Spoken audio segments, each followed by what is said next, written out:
Imagine this, you finish work, text your dad, love you, and vanish. No screams, no clues, just gone. Claudia Lawrence did exactly that 14 years ago. Her keys, her phone, her footprints, all erased like smoke. But here's what chills me. Someone knows what happened. Maybe it's the man she called that night. Maybe it's you, watching right now. And until the truth surfaces, none of us are safe. March 18th, 2009, a damp, mist-cloaked evening in York. The kind of night where shadows stretch too long, and footsteps echo louder than they should. Claudia Lawrence, 35 years old, a chef with a laugh that lit up the kitchen at the University of York, pulls her coat tight, waves goodbye to her co-workers, and steps into the dusk. She walks past the pub she always stopped at, past the flickering street lamp on Melrose Gate, and then, nothing. No scream, no sign of a struggle, just a voicemail left for her father. Peter, love you, Dad, and a cold, unmade bed waiting in her empty cottage. Her keys, her phone, her routines, all swallowed by the night. 14 years later, detectives still chase whispers. Was Claudia the victim of a stranger's cruelty? Or did the tangled web of her secret life, the late-night calls, the men she met in the dark, the double world she hid from everyone, finally pull her under? Tonight, we're not just retracing Claudia's last steps. We're diving into the void she left behind, a void filled with unmarked graves of theories, dead-end leads, and a father who still writes letters to a daughter who never came home. This isn't just a cold case. It's a ghost story, and the ghost is still breathing. Claudia Lawrence wasn't just a headline. To those who knew her, she was a storm of contradictions, a woman who radiated warmth but thrived in the shadows. Colleagues at the university kitchen described her as magnetic, the kind of person who'd dance between sizzling pans, cracking jokes while plating up gourmet meals. She hiked the Yorkshire moors alone, fearless, hosted dinner parties where wine flowed and laughter rattled the walls of her cottage. On the surface, Claudia was living life louder than most. But here's the truth they don't print in the papers. Claudia had a second act, a secret script. While friends saw a fiercely independent woman, detectives later uncovered a labyrinth of burner phones and covert calls. Men whose names she'd scribble, then scratch out in her diary. A married lover she'd meet after midnight in empty parking lots. A cryptic text to a friend just weeks before she vanished. If anything happens to me, don't assume it's an accident. Was Claudia playing a dangerous game? Or was she running from one? Some say she courted risk, flirting with strangers at the Nag's Head pub, slipping into cars with men she barely knew. Others insist she was trapped, her smile a mask for a life buckling under secrets. Even her closest friends admit now, we never really knew her. So who was Claudia Lawrence? The life of the party chef? The woman who slept with a knife under her pillow? Or both? Maybe that's why her case froze time. Because to solve it, you'd have to unravel her first, and Claudia took those answers to wherever, or whoever, she walked toward on that final, foggy night. Let's rewind. Let's go back to the final hours of Claudia Lawrence's life. Not as detectives or journalists, but as bystanders. Because here's the chilling truth. If you'd walked past her on March 17th, 2009, you'd have seen nothing out of the ordinary. Just a woman living her life. Until everything changed. March 17th, 2009, 8:30 a.m. Claudia wakes up in her cottage on Haworth Road. She brews coffee, scrolls through texts, and gets ready for her shift at the University of York kitchen. Nothing unusual. Her co-workers later say she's in good spirits, laughing, planning a hike for the weekend. But there's one moment that sticks out. Around midday, she texts her father, Peter, love you, Dad. A simple message. Routine. But Peter will tell reporters later. It felt different, like she was trying to tell me something. 4 p.m. The last shift. Claudia finishes her shift at 4 p.m. She chats with co-workers about meeting up later that week. No hint of stress. No mention of plans. She walks out of the university gates, her red jacket bright against the gray York sky. But instead of heading straight home, she stops at the Nag's Head pub, a regular spot. She orders a glass of wine, sits alone. The bartender remembers her glancing at her phone repeatedly. Waiting for a call? A text? No one knows. 6:15 p.m. The first call back at her cottage. Claudia picks up her phone. At 6:15 p.m., she dials a number. A man answers. The call lasts 9 minutes. Police will later trace it to a payphone in York. A dead end. Who is he? A lover? A friend? A threat?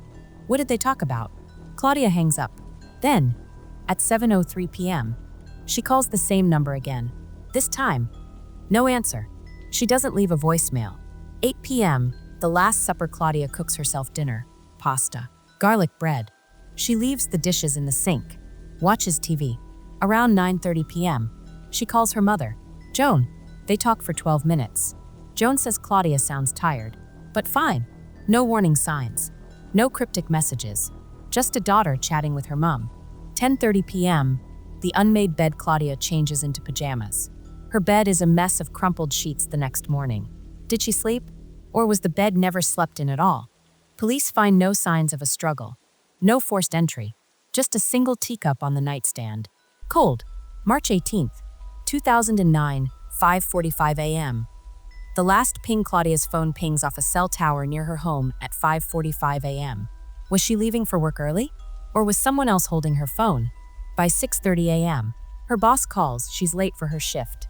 No answer. By 7 a.m., her phone goes dead. Forever. 8 a.m., the unopened door. A coworker arrives at Claudia's cottage. The door is locked. Curtains drawn. Inside, her work uniform hangs neatly in the closet. Her makeup is laid out on the bathroom counter. Her car sits in the driveway. But three things are missing: her keys, her phone, and her maroon handbag, as if she stepped out for a moment and never came back. The black hole. Here's where the timeline fractures. No CCTV catches her leaving. No neighbors hear a scream.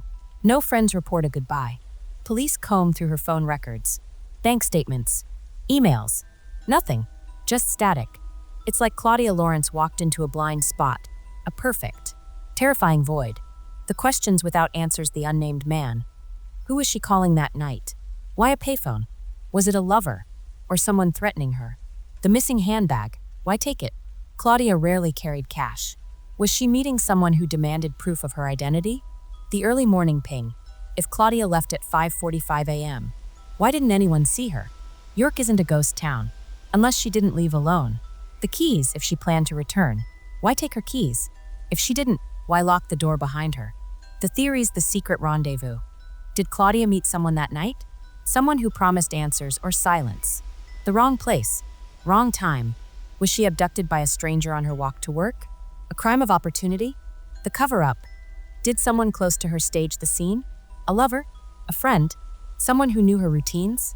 The haunting clues. In 2013, police reveal they found male DNA in Claudia's car. No match in the database. In 2021, they arrest a suspect, a local man, released without charge. Dead ends. False hope. The birthday messages every year. On Claudia's birthday, her father Peter writes her a letter. He leaves it in her bedroom. Untouched since 2009. Wherever you are, he says, I hope you know we're still looking.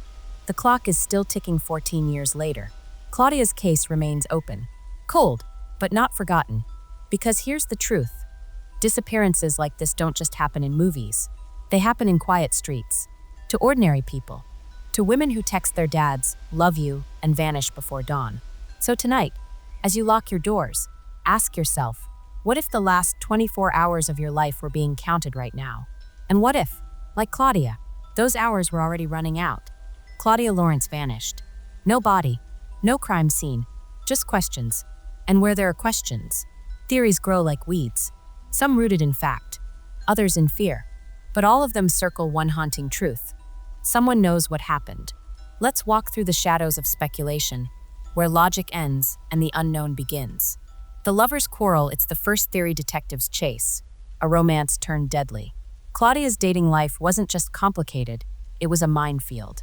She'd been seeing a married man, a local pub regular, a former boyfriend she'd argued with weeks before she vanished.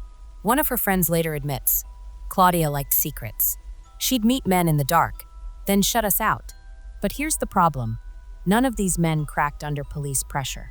No alibis broken. No DNA matched. Just whispers of a secret pregnancy, a rumor Claudia's family fiercely denies. Still, detectives can't shake the feeling. What if a jealous lover snapped? What if Claudia threatened to expose a marriage? A reputation? A lie? And then there's the phone call. The one she made to an untraceable number the night she disappeared. A 9-minute conversation that died with her. Was it a goodbye or a threat? The serial predator a year before Claudia vanished. Another woman was attacked just miles from Heworth. Snatched off the street while walking home alone. She survived. Her attacker? Never found. Police initially dismissed the connection. But then came the similarities. Both women targeted at night. Both in their 30s. Both vanished without a trace. Could Claudia have crossed paths with a predator? A stranger who studied her routines, who knew she walked home alone after shifts. A psychopath who'd done it before. And since? But there's a hole in this theory. Claudia's keys and phone were missing. If a stranger took her, why stage her cottage to look normal? Why leave her car behind? Serial killers don't tidy up. They hunt. The double life here's where the case spirals. Claudia's friends described her as fearless. But police uncovered a darker side. Burner phones. Cash withdrawals with no paper trail. Rumors she owed money to shady characters. Was Claudia entangled in something illegal? A drug deal? A blackmail scheme? One theory suggests she was meeting someone that final morning to pay a debt or collect one. But it went wrong. A botched exchange. A silenced witness. If true, it would explain the lack of evidence. Criminal networks know how to erase a life. Then there's the wild card, human trafficking. Claudia's looks, her age, her isolation, all fit the profile. But trafficking victims rarely vanish without a single sighting. Without a scream. The cover-up the most chilling theory? Someone close to her did it. Someone who knew her routines. Her secrets. Someone who could walk into her cottage without forcing the door. Think about it. Her bed was unmade. But there's no proof she slept in it. Her phone died at 7 a.m., the exact time she'd usually leave for work. Her keys were gone. But her car stayed behind. Was this a staged scene? A killer who wanted it to look like Claudia chose to disappear? Maybe someone she trusted. A friend. A lover. Even a family member. In 2021, police arrested a 59-year-old local man, a pub regular with a history of violence. He knew Claudia. He'd been seen arguing with her, but without physical evidence. They let him go. A year later, he died, taking his secrets to the grave. The conspiracy when facts fail. Imagination takes over. Online forums buzz with wild theories. Witness protection. Did Claudia fake her death to escape a dangerous life? Government involvement. Was she silenced for something she knew? The paranormal. Did she slip into a void? A glitch in reality? But the most persistent myth? The secret pregnancy. Rumors claim Claudia was pregnant with a married man's child. That she threatened to expose him. That he hired someone to make her disappear. Her family calls this disgusting fiction. But in the absence of truth, fiction thrives. The DNA in 2013. Police dropped a bombshell. Male DNA found in Claudia's car. Not hers. Not her family's. A stranger's. But when they ran it through databases, no match. Was it the killer's? A mechanic's? A friend's? Without context. DNA is just a ghost. And ghosts don't confess. The unsolved equation, so where does that leave us? With more questions than answers. Because Claudia's case isn't a puzzle, it's a hall of mirrors. Every theory reflects a fear. A lover's rage. A predator's hunger. A friend's betrayal. But maybe the truth is simpler. Maybe Claudia Lawrence was just unlucky. A woman who trusted the wrong person. Who walked the wrong street. Who became a statistic in a world where 100,000 people vanish every year. Or maybe there's a darker lesson here. That you can know someone for years and never really know them at all. That the people we love can harbor secrets capable of destroying them. Claudia's father, Peter, still waits. Still hopes. Still stares at the phone. Because in the end, that's all any of us can do when the truth vanishes into the dark.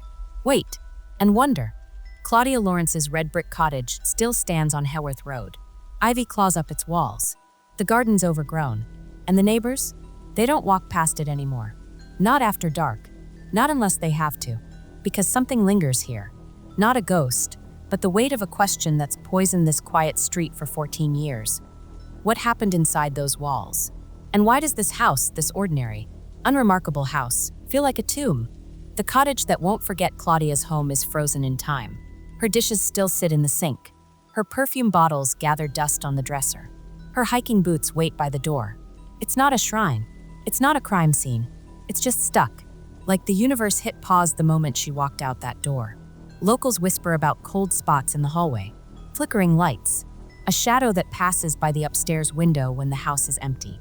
But the real haunting isn't supernatural.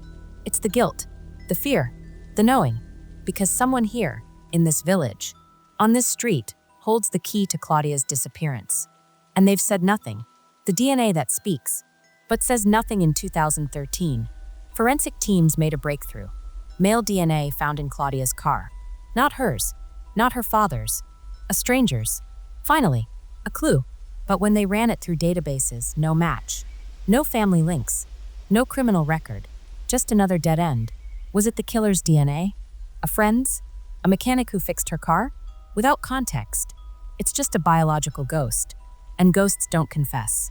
The friends who fell silent after Claudia vanished. Her closest friends stopped talking. To police. To reporters. To anyone. One moved abroad. Another changed her name. A third deleted her social media. Why? Detectives think they're hiding something. Maybe Claudia's secrets were theirs too. Maybe they knew about the married men. The burner phones. The risks she took. Or maybe they're just scared. Scared that whatever took Claudia could come for them next. The father who waits Peter Lawrence still lives in the same house. Still keeps Claudia's room exactly as she left it.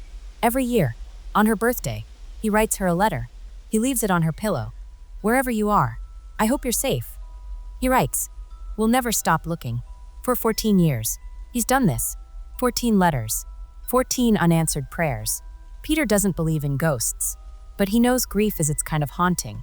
The street that watched Haworth Road isn't a place anymore. It's a crime scene without a body. Neighbors who once chatted over fences now lock their doors. They draw their curtains. They triple-check their alarms. Because Claudia's case taught them a brutal lesson. It can happen here. It can happen to you.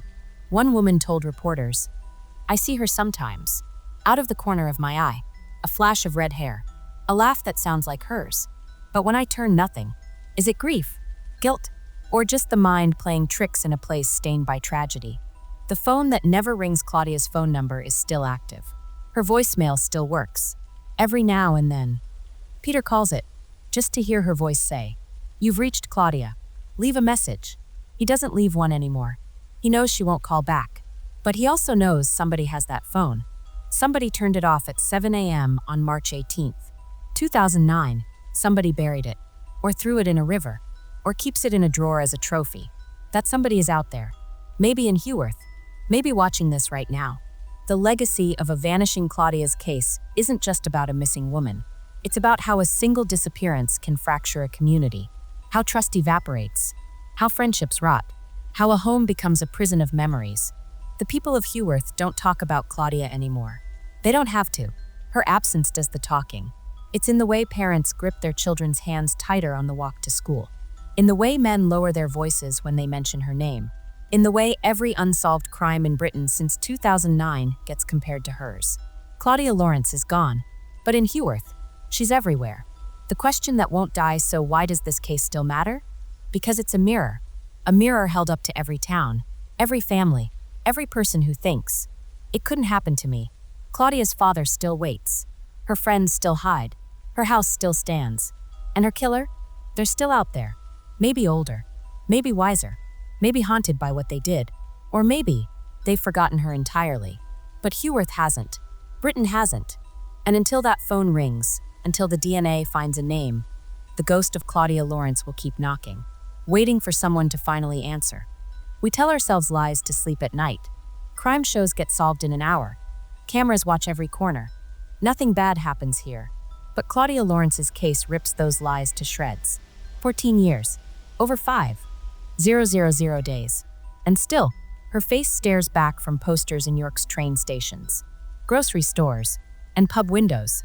Most cold cases gather dust. Claudia's bleeds fresh. Why? Because this isn't just about a missing woman. It's about us. And the terrifying truth we're forced to swallow. No matter how safe we feel. We're all one wrong step away from vanishing. The case that refuses to die every few years. Headlines flare. New DNA evidence. Suspect questioned. Breakthrough in Claudia Lawrence case. And every time, hope flickers. For a week.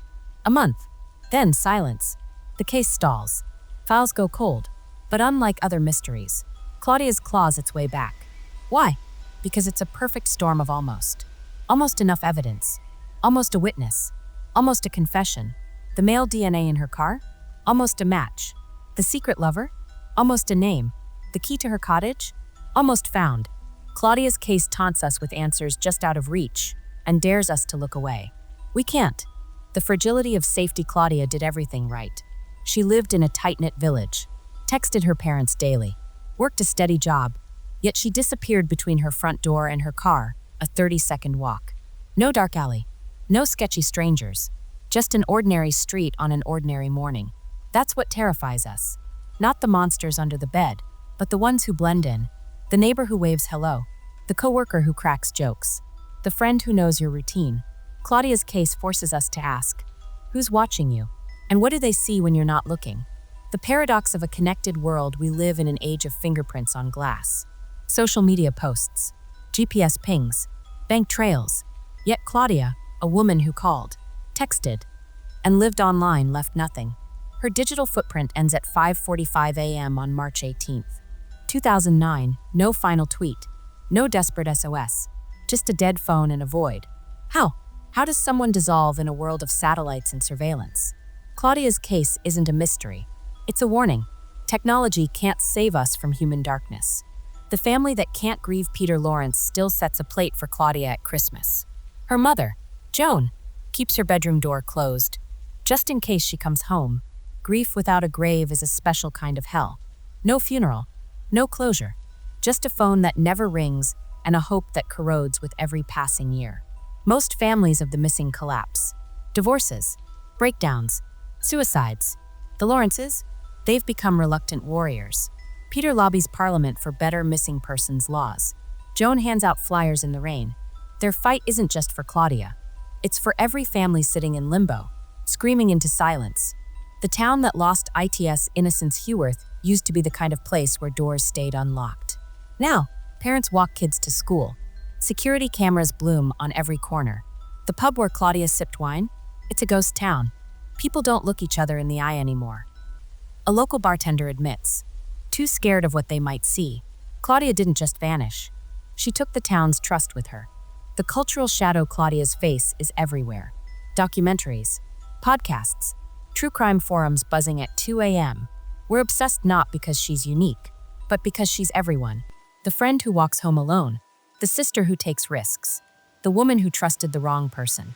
Her story forces us to confront our own vulnerability, to see our reflection in her missing poster. But there's a darker reason we can't let go. We need her to be found. Because if Claudia can disappear without a trace, what's stopping the same thing from happening to our daughter? Our sister? Us. The unanswered questions. So why does this case still matter? Because it's a mirror. A mirror held up to a world that promises safety but delivers chaos. To families broken by questions. To friends who wonder, could I have stopped it?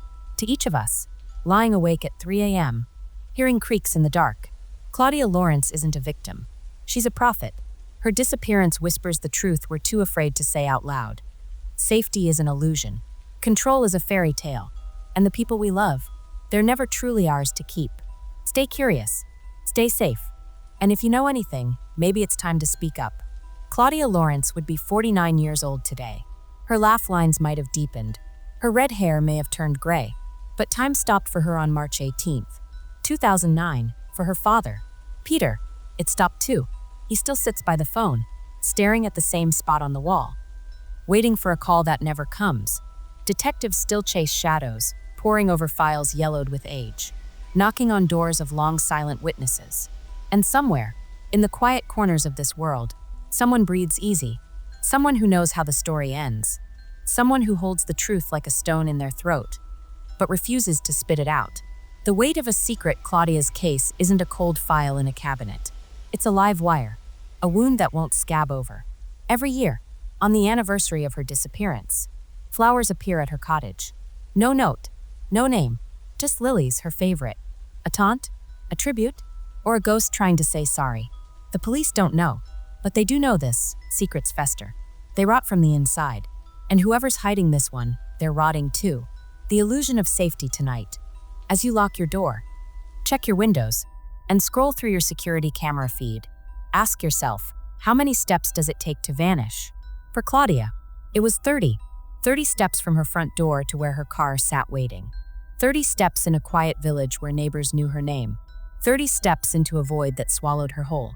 We tell ourselves it couldn't happen now. Not with Ring cameras. Find My iPhone. DNA databases. But Claudia's case mocks that arrogance. Her phone died in a world of satellites. Her face vanished in an era of facial recognition. Her killer walked free in a time of infinite connection. The truth is, safety is a story we tell ourselves. And Claudia's story? It's the page we try to rip out.